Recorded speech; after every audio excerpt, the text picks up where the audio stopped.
ஓம் மோஷிகவாகனமோதகஹஸ்த சாமலகர்ண விலம்பிதசூத்ரக வாமனரூப மகேஸ்வர புத்திர விக்னவிநாயக பாத நமஸ்தே.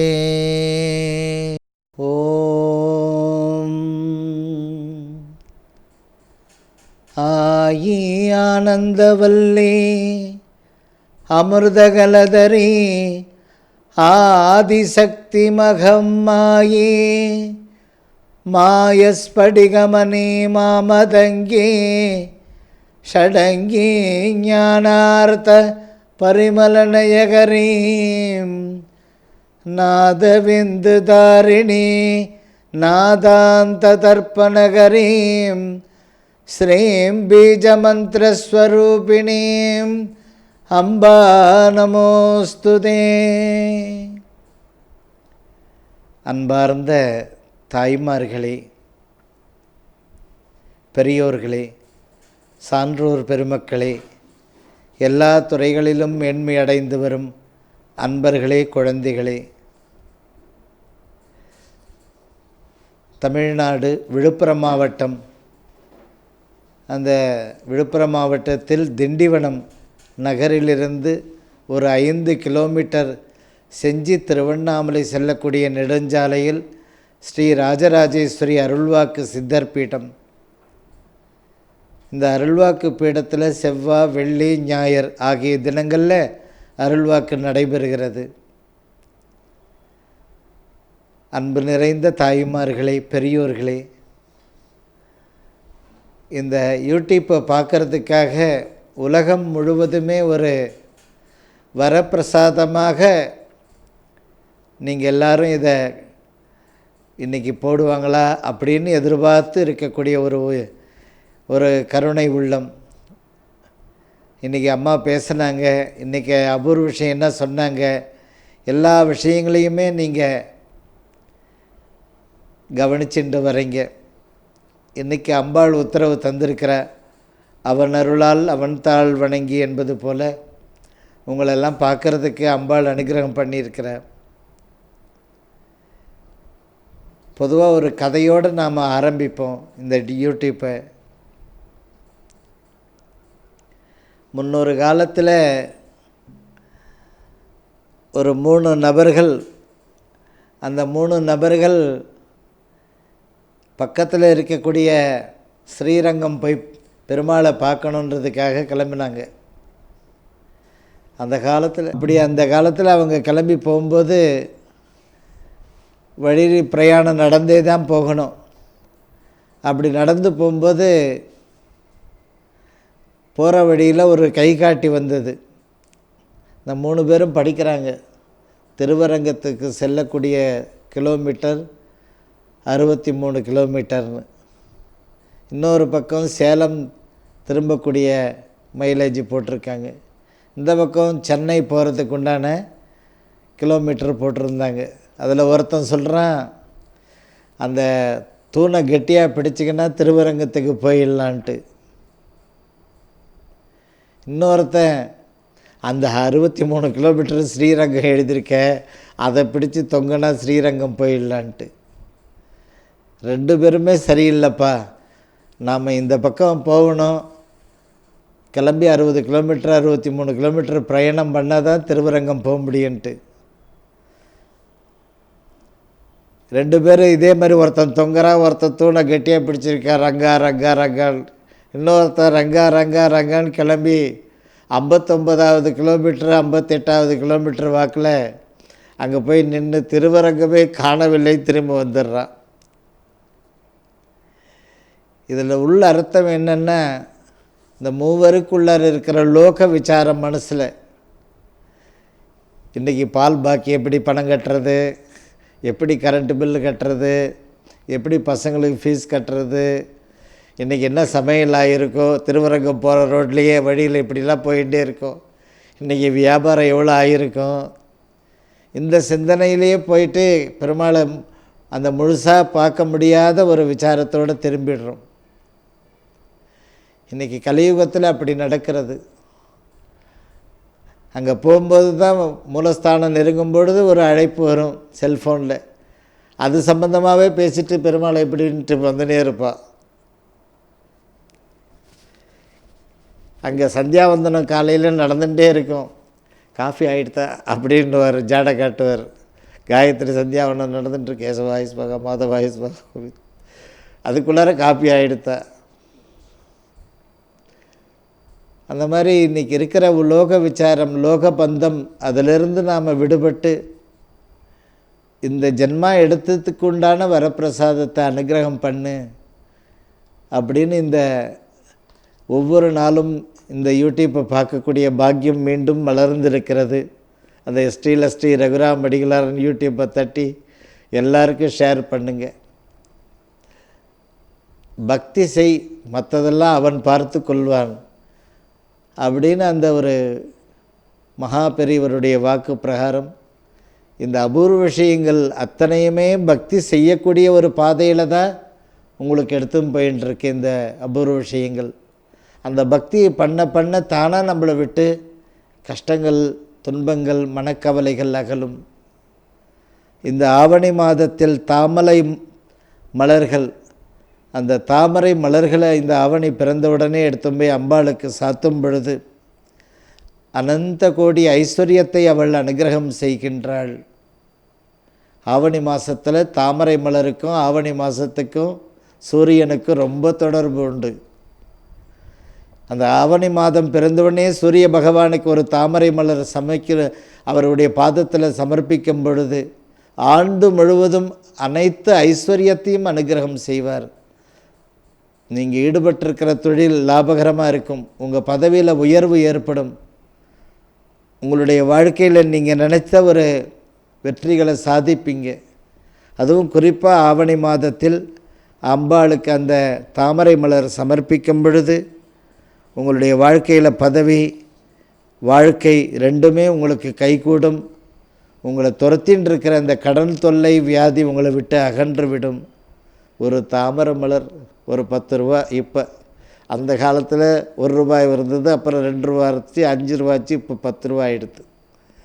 ஒரே ஒரு தாமரை மலர் ஆவணி மாதத்தில் முக்கியமாக அம்பாளுக்கு வைக்கலாம்.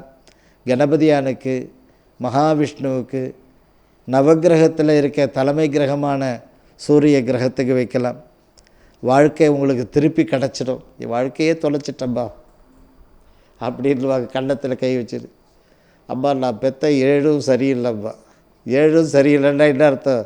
இந்த பசங்க நல்லா படித்து நல்ல டிகிரியெல்லாம் வாங்கியிருக்கு, சொல்கிற பேச்சு கேட்க மாட்டேங்குது, பாரம்பரியத்தை பின்பற்ற மாட்டேங்குது, சிலது எல்லாம் நல்லா படிச்சிருக்கு, அதுக்கேற்ற சம்பளம் கிடைக்க மாட்டேங்குது, போகுது 100க்கு 30 பைசா வருமானத்தில் இருக்குமா அப்படின்னு ரொம்ப அப்படி முந்தாடியை பிடிச்சி இப்படி மூக்கை தொடச்சிக்கின்னு இந்த டிவியை பார்ப்பீங்க, யூடியூப்பை. எங்கள் பசங்க அப்படி கஷ்டப்படுதும்மா, அந்த பசங்களுக்கு நல்ல வழியை காட்டுங்கம்மா அப்படின்னு பார்த்துட்டே இருப்பீங்க.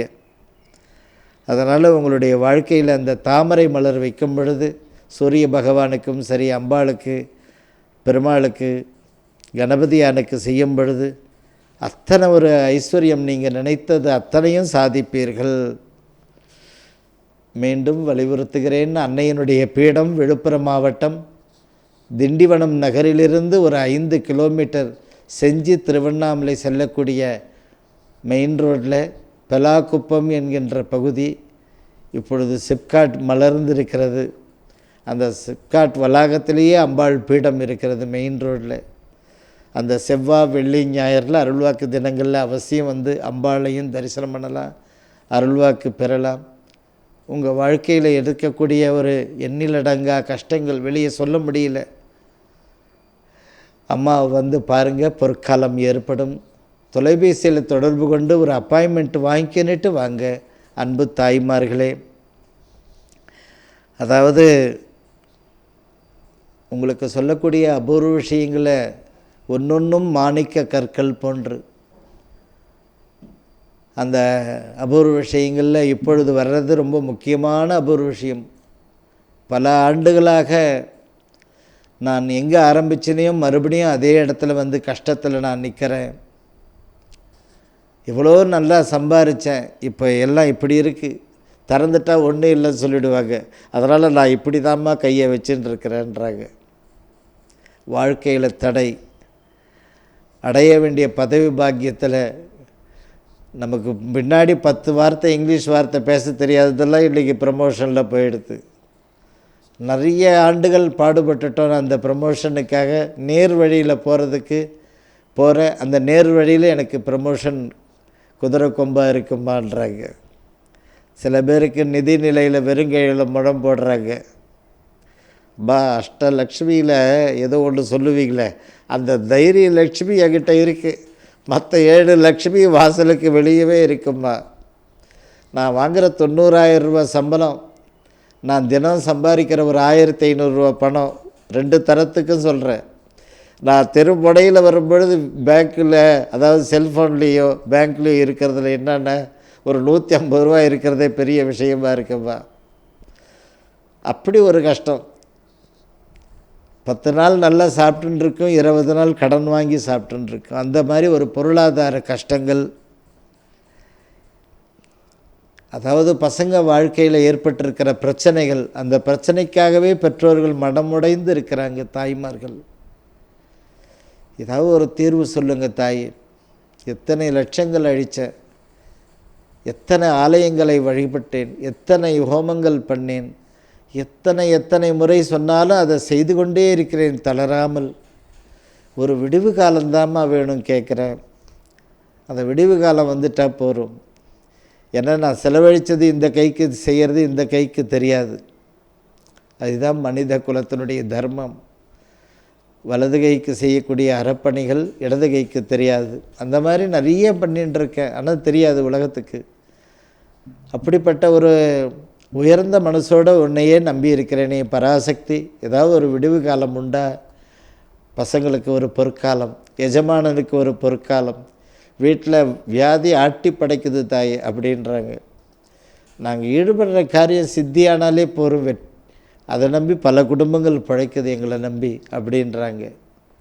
அமாவாசை அன்று அந்த சிவலிங்கத்தை அழகாக வீட்டில் எடுத்து வச்சு புனிதமான கங்கை நீர் வாங்கி வந்து அதை அபிஷேகம் பண்ணுங்க. அமாவாசையில் உங்களுடைய பணக்கஷ்டம் நிவர்த்தி ஆகும். எதுக்காக நீங்கள் பிறப்பெடுத்தீங்களோ அந்த வெற்றியை சாதிக்கணும்னு நினச்சிங்களோ அதை சாதித்து காட்டுவீங்க. உங்கள் பசங்க வாழ்க்கையில் உங்கள் பசங்களும் சாதித்து காட்டுவாங்க. அந்த கங்கையை நீரை சிவலிங்கத்துக்கு அபிஷேகம் பண்ணணும். அமாவாசை அன்னைக்கு அதை செய்யும் பொழுது உங்களுடைய வீட்டில் ஒரு உத்தமமான வளர்ச்சி பணிகள் ஆரம்பமாயிடும். நன்மைகள் கைகூடி வரும். அன்பு தாய்மார்களே, ஆவணி மாதம் வளர்பிறையில் ஒரு 200-300 ரூபாய் இருக்கும் நவரத்னம் பாக்கெட்டு. அந்த வளர்பிறையாக பார்த்து பிள்ளையாருக்கின்ற மடியில் வச்சு ஒரு ஆரத்தி பண்ண சொல்லி ஒரு 51 ரூபா போட்டுட்டு அந்த நவரத்னம் வாங்கி வந்து பீரோவில் வைங்க. அதாவது ஆவணி வளர்பிறையில், அந்த ஆவணி வளர்பிறையில் அந்த நவரத்னம் வாங்கணும் அன்றைய காலகட்டத்தில். அதே மாதிரி ஆவணி வளர்பிறையில் வெள்ளி வாங்கணும். ஒரு சின்னதாக ஒரு குங்குமச்சிமிழ், ஒரு கலகாரத்தி, ஒரு மஞ்சள் குங்கும கிண்ணம், ஒரு சந்தன கிண்ணம், ஏதாவது ஒரு டம்ளர் சின்னதாக ஏதாவது வெள்ளி வாங்கணும் ஆவணி வளர்பிறையில். அப்படி வாங்கும் பொழுது வாழ்நாள் முழுவதும் பார் அஷ்டலக்ஷ்மி புத்திரன் போகிறான் பார் அப்படின்வாங்க. அஷ்டலக்ஷ்மிக்கு சொந்தக்காரி அந்த அம்மா அப்படின்வாங்க. தொட்டது அது கையால் தொலங்குதுப்பா, நல்லா இருக்கு இன்றைக்கி அப்படின்வாங்க. அந்த மாதிரி நீங்கள் உங்கள் வாழ்க்கையை அந்த தொட்டது தொலங்க வேண்டும். அஷ்டலக்ஷ்மியினுடைய கடாட்சம் உங்களிடத்தில் நிறைந்திருக்க வேண்டும். அன்பு தாய்மார்களே, அந்த ஐஸ்வர்யம் என்பது வாழ்நாள் முழுவதும் உங்களிடத்தில் அந்த மகாலட்சுமி நிரந்தரமாக இருக்க வேண்டும். அந்த ஆவணி வளர்பிறையில் நவரத்னம் வாங்கி பீரோவில் வைக்கணும், அல்லது வெள்ளி வாங்கி பீரோவில் வைக்கணும்.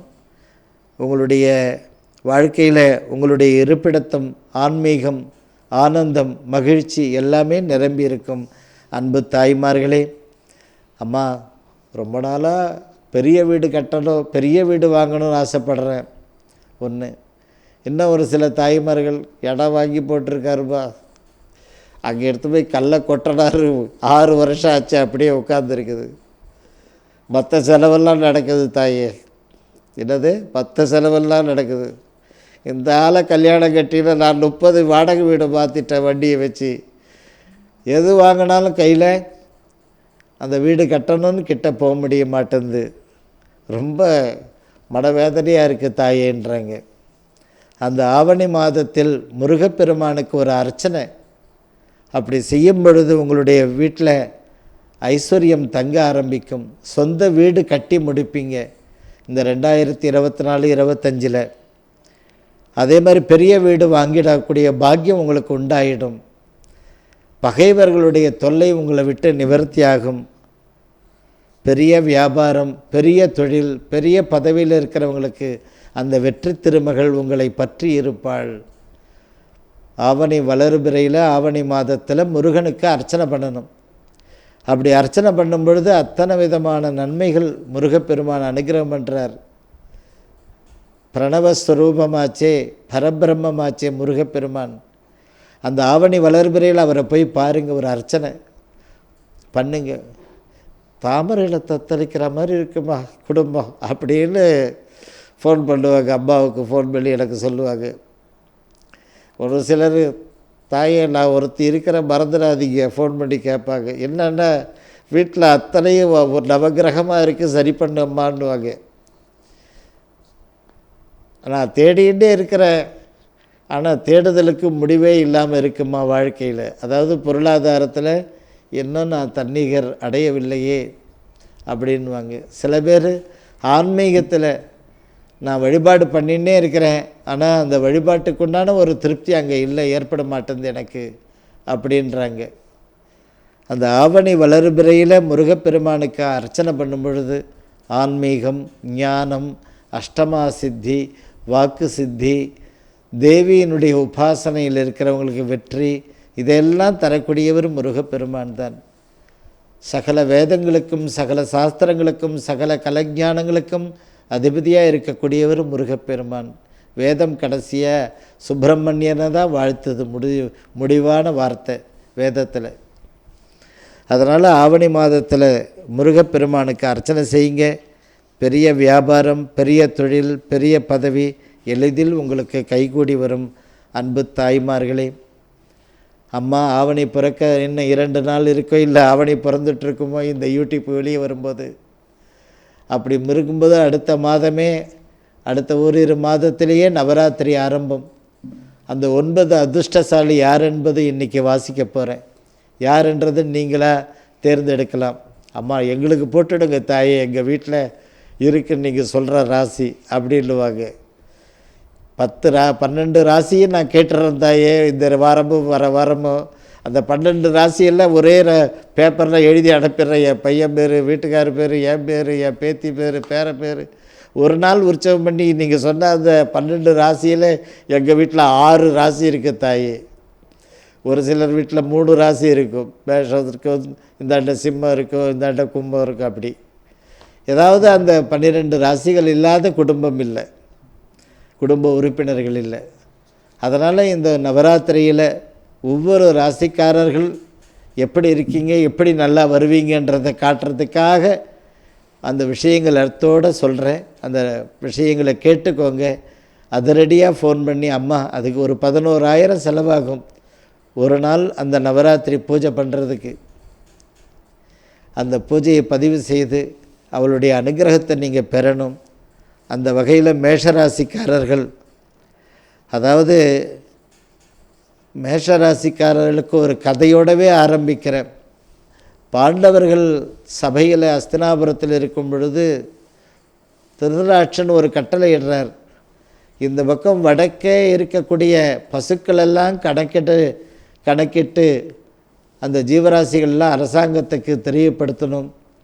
தர்மராஜா உன்னுடைய சகோதரர்களோட போயிட்டு அதை கணக்கெடுத்துனுவான்னு அனுப்புகிறார். அப்படி அனுப்பும் பொழுது விதுரர் சபையில் இல்லை. கொஞ்ச நாளை பொறுத்து வர்றார். திடீர்னு எங்கேப்பா கிளம்பிட்டீங்க எல்லாரும்னு. இந்த மாதிரி பெரியப்பா இந்த மாதிரி வடநாட்டுக்கு போயிட்டு பசுக்கள்லாம் கணக்கெடுக்கிறதுக்காக போகிறோன்னு. அப்படியா? பீமசேனனை மட்டும் கிட்ட கூப்பிட்டார் விதுராழ்வார். கூப்பிட்டு காலம் அறிந்து பிழைக்க வேண்டும், காலம் அறிந்து பிழைக்க வேண்டும் மேஷராசிக்காரர்களே. அந்த காலத்தை அறிந்து பிழைக்க வேண்டும். நீங்கள் இப்பொழுது இருக்கிற காலகட்டம் அடுத்தவர்களுக்கு வாழ்க்கையில் நீங்கள் இனிப்பாக இருக்கீங்க. மேஷராசிக்காரர்கள், நீங்கள் யாருக்காவது ஃபோன் பண்ணிங்கன்னா இன்னொரு தடவை நீ ஃபோன் பண்ண வேட்டியாப்பா அப்படின்னு கேட்பாங்க.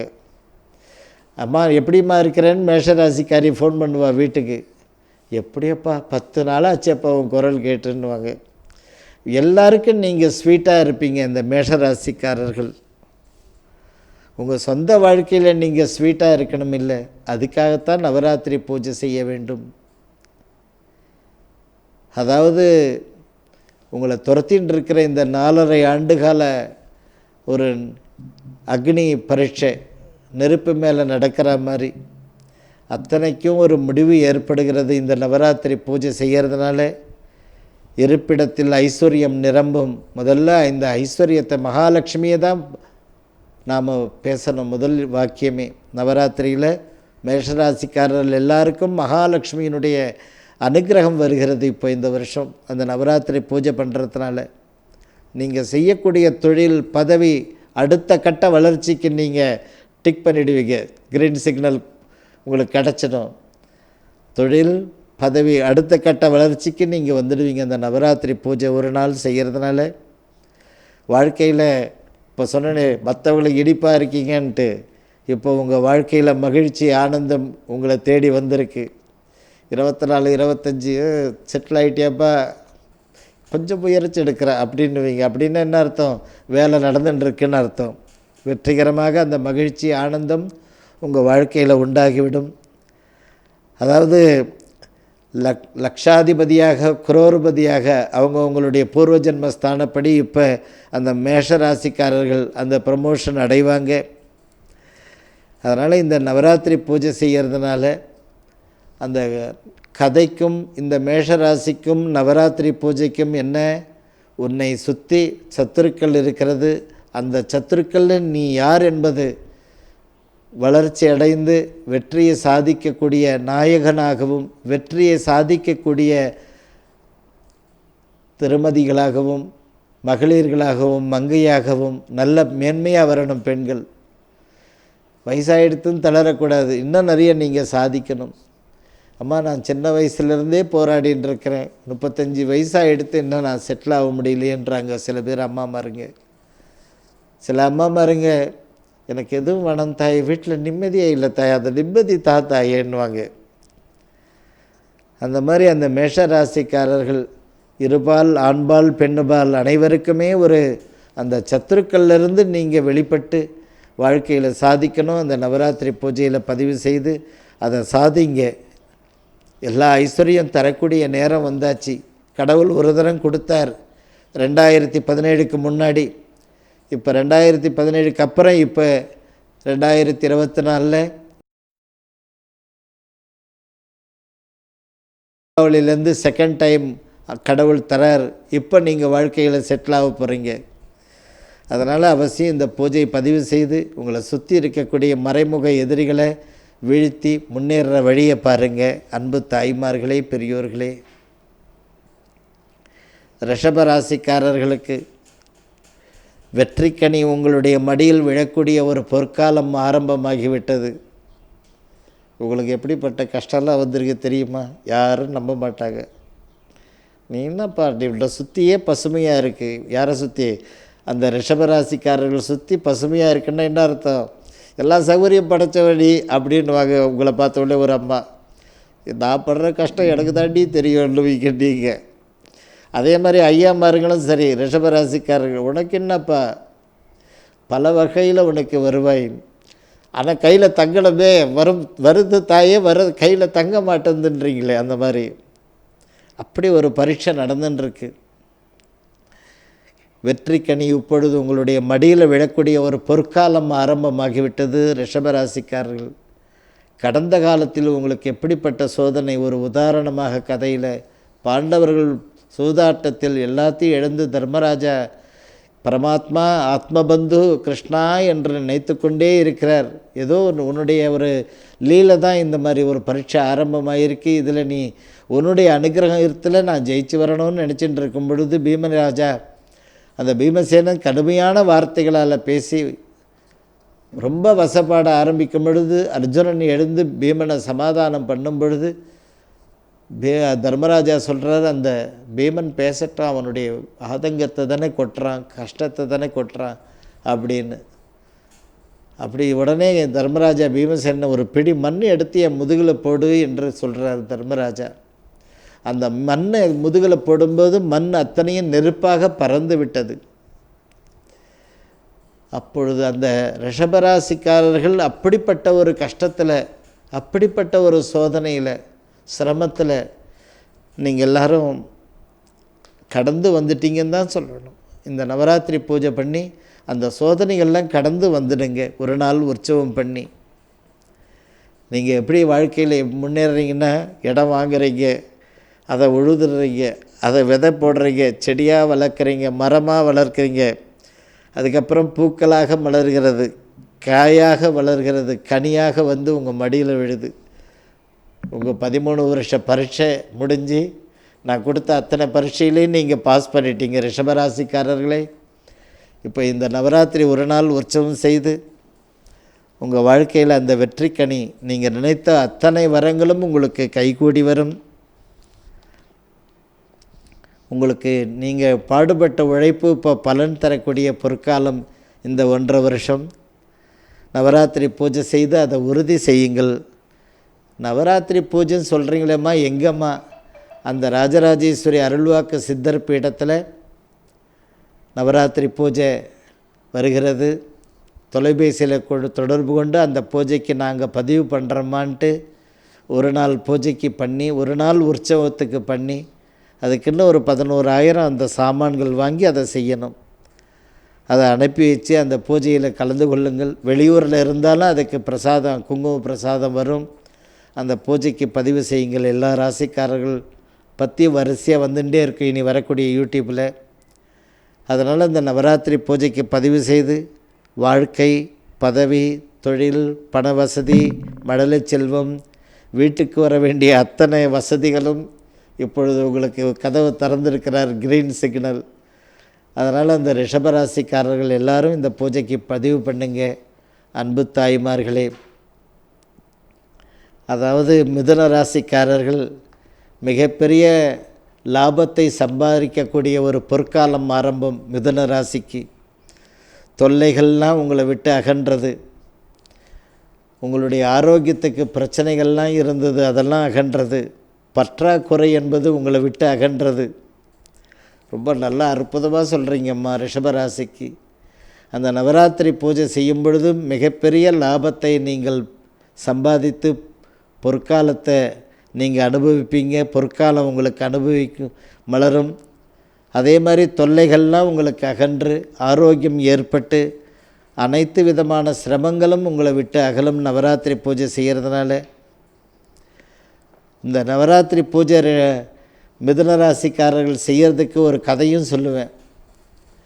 18 நாள் யுத்தம் முடிந்து, அந்த யுத்தம் முடிந்த உடனே அர்ஜுனா நீ இறங்கி ரதத்தை விட்டுன்னும்போது, என்ன கிருஷ்ணா ஒவ்வொரு நாளும் நீ கை கொடுப்ப, நான் இறங்குவேன் ரதத்துலேருந்து, தட்டிலேருந்து.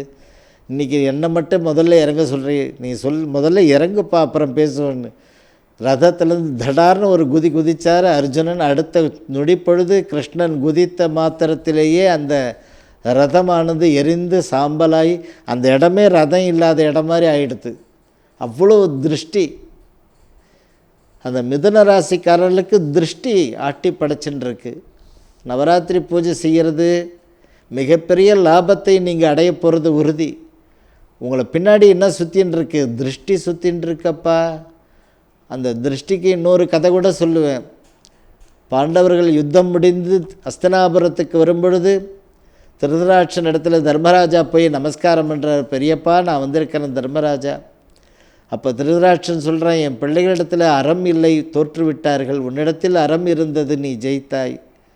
பீமசேனன் போகிறான் கிட்ட, கிருஷ்ண பரமாத்மா பிடிச்சு இழுத்துட்டு தங்கத்தால் ஆன பீமனை எடுத்து போய் நிற்க வைக்கிறார். தங்கத்தால் செஞ்ச பீமனை திருதராட்சன் கட்டி அணைத்து அவன் சொல்கிறான், 100 குழந்தைகள் நீதானே உன் கையால் கொன்றாய் என்று இருக்க அணைத்து அவர் இருக்கும் பொழுது அந்த தங்க சிலையானது தூளாக சிதறி போய்விட்டது. திருஷ்டி எண்ணம், அந்த திருஷ்டி பார்த்திங்கன்னா திருதராஷ்டிரனுக்கு எண்ணம் கெட்ட எண்ணம் சொல்கிறாங்களே, அந்த திருஷ்டியானது அது மாதிரி அந்த திருஷ்டி மிதுன ராசிக்காரர்களுக்கு துரத்தின்றே இருக்குது. அதை நிவர்த்தி செய்யுங்கள். மிகப்பெரிய லாபத்தை சம்பாதிக்கக்கூடிய ஒரு பொற்காலம். அதே போல் உங்களுடைய துயர் அனைத்தும் நிவர்த்தி ஆகிவிடும். பொதுவாகவே நீங்கள் மற்றவர்களுடைய துயரை துடைக்கக்கூடியவர்கள் மிதுன ராசிக்காரர்கள். உங்களுடைய துயர் அகலக்கூடிய நேரமும் இப்போ வந்தாச்சு. இரட்டிப்பு லாபம். வாழ்க்கையில் எண்ணிலடங்கா செல்வங்கள் உங்களை தேடி வருகின்றது. இந்த நிகழ்ச்சியை பார்க்குறவங்க ஒரு தினங்களில் அடுத்த யூடியூப் வீடியோ வரும். அப்போ அந்த ஸ்ரீ ரகுராம் அடிகளார் டைப் பண்ணி அடுத்தது இந்த கடகராசி என்ன சொல்ல போகிறாங்க அம்மா என்ற ஒரு ஆவலோடு மற்ற ராசிகளுக்கும் சொல்ல போகிறேன். நவராத்திரி பூஜை செய்யணுன்றதுக்காக அந்த பூஜை ஒரு நாள் உற்சவமாக பண்ணணும். ஒரு நாள் உற்சவம் பண்ணுற அளவுக்கு இருக்குது சூழ்நிலைகள் இந்த 12 ராசிக்காரர்களுக்கு. அதனால் அந்த 10 நாளில் ஏதாவது ஒரு நாள் செலக்ட் பண்ணி எங்களது பண்ணுங்கம்மா அன்றைக்கி ஒரு நாள் அப்படின்னு நீங்கள் தொலைபேசியில் தொடர்பு கொண்டு உடனடியாக பதிவு செய்து கொள்ளுங்கள். கிட்டத்தட்ட 60 நாள் இருந்தாலும் அம்மா 9 பேர் வேணுமில்லை, 9 ராத்திரி, 10ஆவது நாள் விஜயதசமி ஆச்சு, அதை ஒரு நாள் எங்களுக்கு கொடுங்கன்னு உடனே பதிவு செய்து கொள்ளுங்கள். அந்த ஒரு நாள் உற்சவத்துக்கு நீங்கள் எல்லாரும் அந்த யூடியூப்பை ஸ்ரீ ரகுராம் அடிகளார்னு உங்களுடைய உறவினர்கள், உங்களுடைய ஆத்மார்த்தமாக இருக்கக்கூடிய நல்ல இதயங்களுக்கு எல்லாருக்கும் இதை சொல்லுங்கள். அவங்கவங்க பார்க்கட்டும். எல்லா க்ஷேமங்களும் உண்டாகட்டும். சுபமஸ்து.